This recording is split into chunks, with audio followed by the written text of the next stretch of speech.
তো গাইস ঘুম থেকে উঠেই দেখেন আলু ছিলতে বসলাম আর ডিম, কারণ এগুলো দিয়ে আজকে চটপটি তৈরি করা হবে।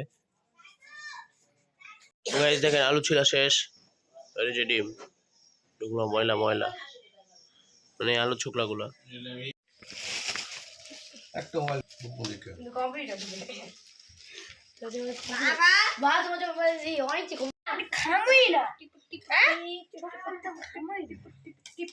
গাইস দেখেন ব্ল্যাকি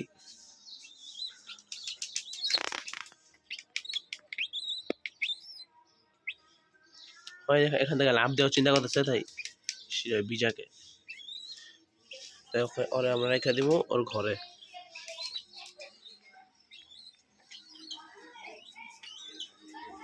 ওমর আজকে দেখেন বুট বুট কিনে নিয়ে আসছে ওকে ওকে খাওয়ানোর জন্য। আর এখন কিন্তু এলাকাটা মোটামুটি একেবারেই খালি, রাস্তাঘাটে কোনো মানুষ নাই, কারণ সবাই গ্রামে চলে গেছে।